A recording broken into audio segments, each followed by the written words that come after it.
Chapter 8 Cell, the Unit of Life. When you look around, you see both living and non living things. You must have wondered and asked yourself what it is that makes an organism living, or what is it that an inanimate things do not have, which a living thing has.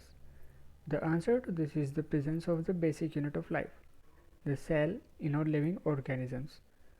All organisms are composed of cells. Some are composed of a single cell and are called unicellular organisms, while others, like us, composed of many cells, are called multicellular organisms. What is a cell? Unicellular organisms are capable of independence, existence, and performing the essential functions of life. Anything less than a complete structure of a cell does not ensure independent living. Hence, cell is the fundamental, structural and functional unit of all living organisms. Anton von Leeuwenhoek first saw and described a live cell. Robert Brown later discovered the nucleus. The invention of the microscope and its improvement, leading to the electron microscope, revealed all the structural details of the cell. Cell theory.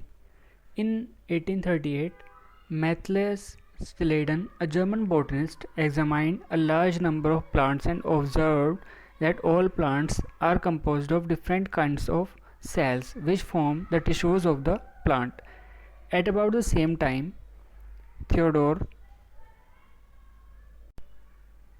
Schwann, 1839, a British zoologist, studied different types of animal cells and reported that cells had a thin outer layer, which is today known as the plasma membrane. He also concluded, based on his studies on plant tissues, that the presence of cell wall is a unique character of the plant cells. On the basis of this, Schwann proposed the hypothesis that the bodies of animals and plants are composed of cells and product of cells. Sladen and Schwann together formulated the cell theory. This theory, however, did not explain as to how new cells were formed. Rudolf Virchow, 1855, first explained that cells divided and new cells are formed from pre-existing cells, omnis cellula e cellula. He modified the hypothesis of Sladen and Schwann to give the cell theory a final shape. Cell theory, as understood today, is all living organisms are composed of cells and products of cells. All cells arise from pre-existing cells. An overview of cell. You have earlier observed cells in an onion peel and or human cheek cells under the microscope. Let us recollect their structure. The onion cell, which is a typical plant cell, has a distinct cell wall as its outer boundary, and just within it is the cell membrane. The cells of the human cheek have an outer membrane as the delimiting structure of the cell. Inside each cell is a dense membrane-bound structure called nucleus. This nucleus contains the chromosomes, which in turn contain the genetic material DNA. Cells that have membrane-bound nuclei are called eukaryotic, whereas cells that lack a membrane-bound nucleus are prokaryotic. In both prokaryotic and eukaryotic cells, a semi-fluid matrix called cytoplasm occupies the volume of the cell. The cytoplasm is the main arena of cellular activities in both the plant and animal cells. Various chemical reactions occur in it to keep the cell in the living state. Besides the nucleus, the eukaryotic cells have other membrane-bound distinct structures called organelles, like the endoplasmic reticulum, the Golgi complex, lysosomes, mitochondria, microbodies, and vacuoles. The prokaryotic cells lack such membrane-bound organelles. Ribosomes are non-membrane-bound organelles found in all cells, both eukaryotic as well as prokaryotic. Within the cell, ribosomes are found not only in the cytoplasm but also within the two organelles, chloroplast in plants and mitochondria, and on rough endoplasmic reticulum. Animal cells contain another non-membrane bound organelle called centrosome, which helps in cell division. Cells differ greatly in size, shape, and activities. For example, mycoplasmas, the smallest cells, are only 0.3 μm in length, while bacteria could be 3 to 5 μm. The largest isolated single cell is the egg of an ostrich. Among multicellular organisms, human red blood cells are about 7.0 μm in diameter. Nerve cells are some of the longest cells. Cells are also vary greatly in their shape. They may be disc-like, polygonal, columnar, cuboid, thread-like, or even irregular. The shape of the cell may vary with the function they perform. Prokaryotic cells are represented by bacteria, blue-green algae, mycoplasma, and PPLO, pleuropneumonia-like organisms. They are generally smaller and multiply more rapidly than the eukaryotic cells. They may vary very greatly in shape and size. The four basic shapes of bacteria are bacillus, rod-like, coccus, spherical, vibrio, comma-shaped, and spirillum, spiral. The organization of the prokaryotic cell is fundamentally similar even though prokaryotes exhibit a wide variety of shapes and functions. All prokaryotes have a cell wall surrounding the cell membrane except in mycoplasm. The fluid matrix filling the cell is the cytoplasm. There is no well-defined nucleus. The genetic material is basically naked, not enveloped by a nuclear membrane. In addition to the genomic DNA, the single chromosome circular DNA, many bacteria have small circular DNA outside the genomic DNA. These smaller DNA are called plasmids.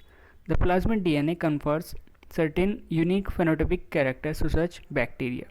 One such character is resistance to antibiotics. In higher classes, you will learn that this plasmid DNA is used to monitor bacterial transformation with foreign DNA. Nuclear membrane is found in eukaryotes. No organelles like the ones in the eukaryotes are found in prokaryotic cells except for ribosomes. Prokaryotes have something unique in the form of inclusions. A specialized differentiated form of cell membrane called mesosome is the characteristic of prokaryotes. They are essentially enfoldings of cell membrane. Cell envelope and its modification. Most prokaryotic cells, particularly the bacterial cells, have a chemically complex cell envelope. The cell envelope consists of a tightly bound three-layer structure, that is, the outermost glycocalyx, followed by the cell wall, and then the plasma membrane. Although each layer of the envelope performs distinct function, they act together as a single protective unit. Bacteria can be classified into two groups on the basis of the differences in the cell envelopes and the manner in which they respond to the staining procedure developed by the gram bees. Those that take up the gram stain are gram positive and the others that do not are called gram negative bacteria. Glycocalyx differs in composition and thickness among different bacteria. It could be a loose sheath called the slime layer in some, while in others it may be thick and tough called the capsule. The cell wall determines the shape of the cell and provides a strong structural support to prevent the bacteria from bursting or collapsing. The plasma membrane is selectively permeable in nature and interacts with the outside world. This membrane is similar structurally to that of the eukaryotes. A special membranous structure is the mesosome, which is formed by the extensions of the plasma membrane into the cell. These extensions are in the form of vesicles, tubules, and lamellae. They help in cell wall formation, DNA replication, and distribution to daughter cells. They also help in respiration, secretion processes to increase the surface area of the plasma membrane and enzymatic content. In some prokaryotes like cyanobacteria, there are other membranous extensions into the cytoplasm called chromatophores which contain pigments. Bacterial cells may be motile or non-motile. If motile, they have thin filamentous extensions from their cell wall called flagella. Bacteria show a range in the number and arrangement of flagella. Bacterial flagellum is composed of three parts: filament, hook, and basal body. The filament is the longest portion and extends from the cell surface to the outside. Besides flagella, pili and fimbriae are also surface structures of the bacteria but do not play a role in motility. The pili are elongated tubular structures made of a special protein. The fimbriae are small bristles-like fibers sprouting out of the cell. In some bacteria, they are known to help attach to the bacteria to rocks in streams and also to the host tissues. Ribosomes and inclusion bodies. In prokaryotes, ribosomes are associated with the plasma membrane of the cell. They are about 15 nanometer by 20 nanometer in size and are made up of two subunits, 50S and 30S units, which when present together form 70S prokaryotic ribosomes. Ribosomes are the site of protein synthesis. Several ribosomes may attach to a single mRNA and form a chain called polyribosomes or polysome. The ribosomes of a polysome translate the mRNA into proteins. Inclusion bodies. Reserved material in prokaryotic cells are stored in the cytoplasm in the form of inclusion bodies. These are not bound by any membrane system and live free in the cytoplasm. Example: phosphate granules, cyanophycin granules, and glycogen granules. Gas vacuoles are found in the blue, green, and purple and green photosynthetic bacteria. Eukaryotic cells. The eukaryotes include all the protists, plants, animals, and fungi. In eukaryotic cells, there is an extensive compartmentalization of cytoplasm through the presence of membrane-bound organelles. Eukaryotic cells possesses an organized nucleus with a nuclear envelope. In addition, eukaryotic cells have a variety of complex locomotory and cytoskeletal structures. Their genetic material is organized into chromosomes. All eukaryotic cells are not identical. Plant and animal cells are different as the former possesses cell walls, plastids, and a large central vacuole which are absent in animal cells. On the other hand, animal cells have centrioles which are absent in almost all plant cells. Let us now look at individual cell organelles to understand their structure and functions. Cell membrane. The detailed structure of the membrane was studied only after the advent of the electron microscope in the 1950s. Meanwhile, chemical studies on the cell membrane, especially in human red blood cells (RBCs), enabled the scientists to deduce the possible structure of plasma membrane. These studies shows that the cell membrane is mainly composed of lipids and proteins. The major lipids are phospholipids that are arranged in a bilayer.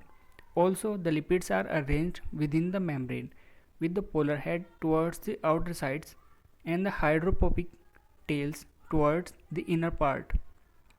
This ensures that the nonpolar tail of saturated hydrocarbons is protected from the aqueous environment.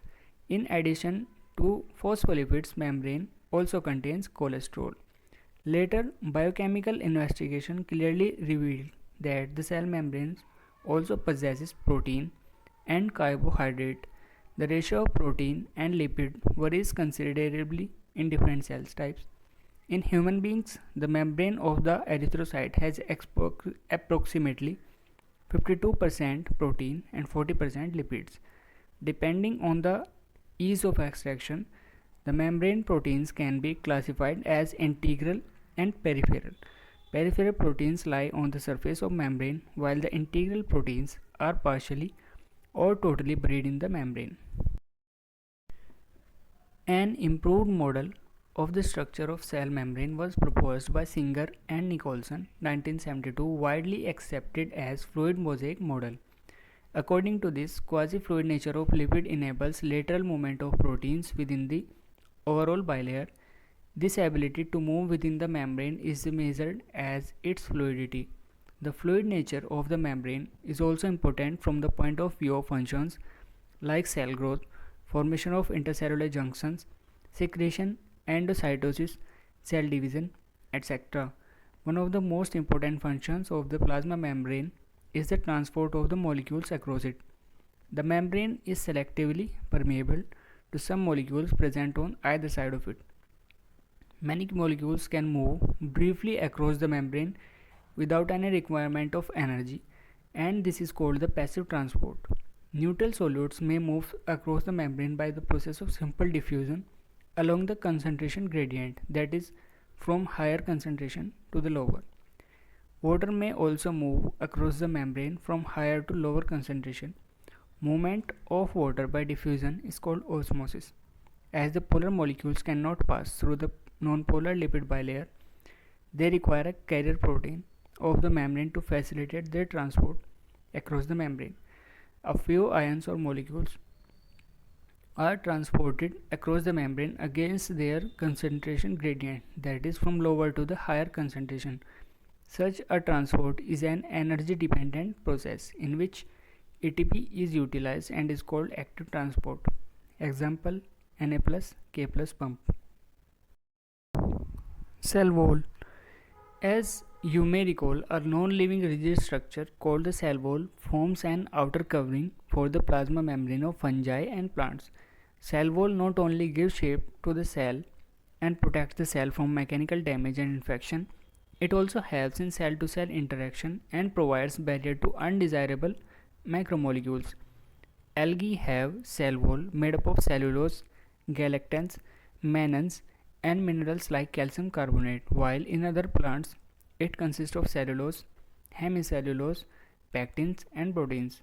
The cell wall of a young plant cell, the primary wall, is capable of growth, which gradually diminishes as the cell matures, and the secondary wall is formed on the innerwards membrane side of the cell. The middle lamella is a layer mainly of calcium pectate which holds or glues the different neighboring cells together.